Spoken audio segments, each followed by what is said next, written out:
So when we get inside, the room is behind me. When we get inside, we're going to have to be up close and personal.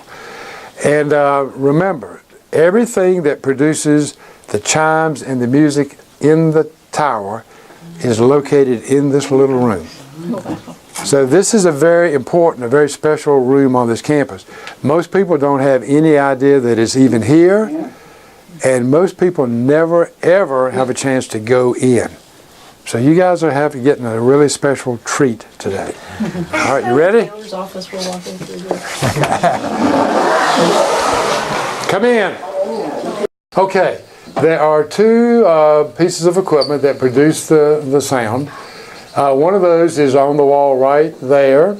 And when I bring student groups in here, they don't have the slightest idea what that is. They've never seen a tape cassette player.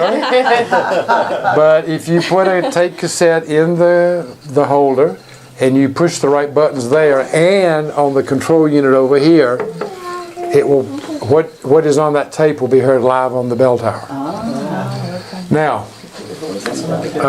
help me watch, because in 5 minutes we're going to hear the chimes, and I want you to be in here, because when the chimes occur, I want you to listen to the location in this room where that sound is produced. I'll give you a hint. It's not over here. It's going to be sort of like in that direction. Okay. Now the other instrument in this room, and let me lift this up, is the carillon. This is the carillon. It is a cross between a piano and an organ. It's got two keyboards. It's got tabs. It's got these pulls in here, and it's got a foot pedal. Does anybody know how to play a carillon? Anybody? I wish my brother was in here. He does. Well, listen to this story. And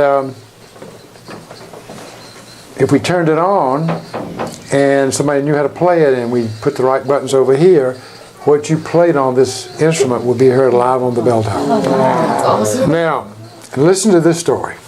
Starting in 1970, every afternoon at 5 o'clock, a student would come into this room and sit down at this carillon and play music for the campus. So at the end of every work day at 5 o'clock, a number of different songs would be played, and the student who played those wrote down the date and the songs that were played on that date in this notebook. So you can go over many years and see what was played on any given day. How did they pick who played? I mean, like, did the students volunteer?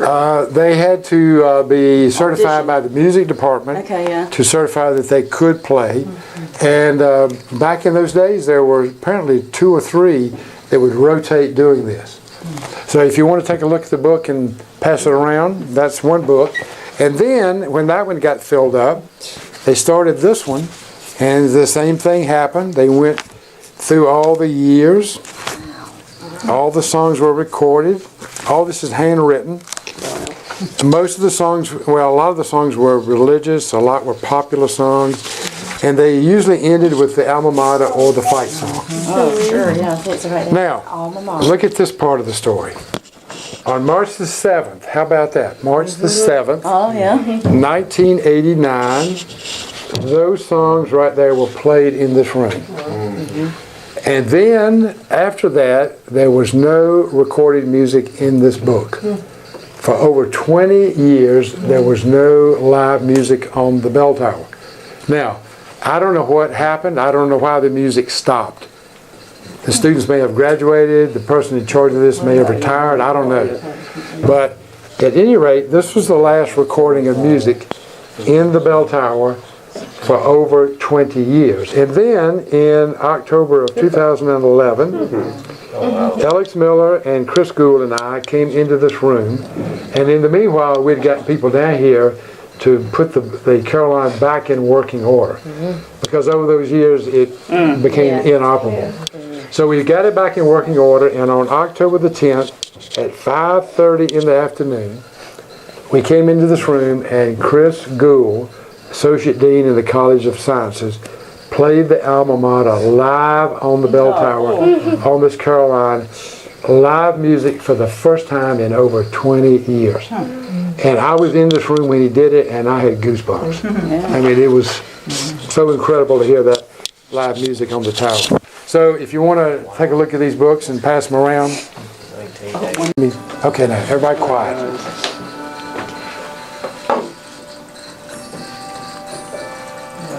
Can you hear? In that box right there?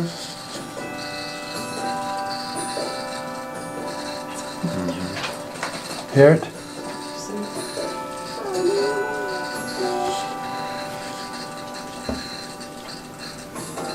Right at 1 o'clock. Right at Listen to what I'm about to do. The people who do this will never forget this moment for the rest of their lives. And for that matter, neither will the rest of you. Because these 2 or 3 people are going to have the opportunity to compose and perform live on the NC State Bell Tower a musical composition that has never been heard before. And not only that, it'll never be heard again. Now, when I give you the signal, I want you to punch in any order you choose 4 of these buttons. Now, the order in which you select the buttons represents the composition. Now, you could push the same button 4 times, but that would be pretty dull. So I want some good composition here. So when you've done your 4, then I want you to do 4, if you will. And then when he's finished, I want these young ladies to step up. Can they reach up all the way up here, or do they need some help? I probably could. Okay, when I tell you to do it, I want you to come over here and punch any 4 of these buttons in any order you choose, okay? Now, listen up, everybody. When they push these buttons, the note that button represents will produce a unique note live on the bell tower. Now, I've told everybody out there that we're going to be performing at the world premiere. And by now, there must be thousands of people out there. And News people are out there, I'm sure. so don't blow it. Give them their money's worth. And I want everybody in the room to be really quiet and listen to what they are performing. Because when they push the button, we're going to all hear that note live on the bell tower. So we want to be able to hear and enjoy every note they play. So, are we ready? Okay.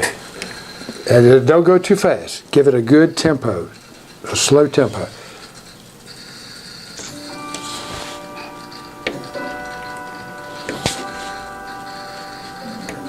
Good. Nice. Now you want to punch 4? Here, I'll help you. Which one? Punch 4. Punch 4.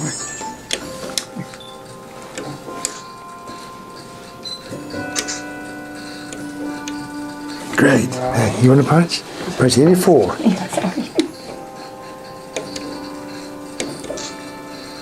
Good job. So in 1919, after the World War was over, some of the NC State alumni thought that the college should do something to honor the NC State alumni who had been killed in the war. And so they started the effort. They formed a committee. They hired an architect to design a memorial tower, and they raised enough money to begin the construction in 1920. And then what do you think happened? They ran out of money. And so they had to stop.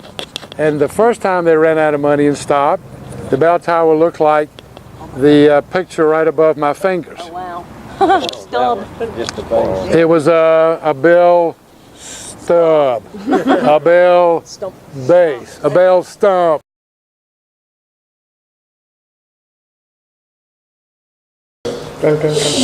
Number 1, I'm going to close this door.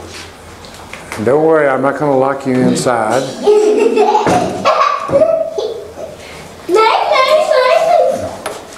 Okay, now you guys need to be real quiet. We're in the shrine room. Okay, now close the door, and I want you to watch what happens to the image in this room when I do this. Wow.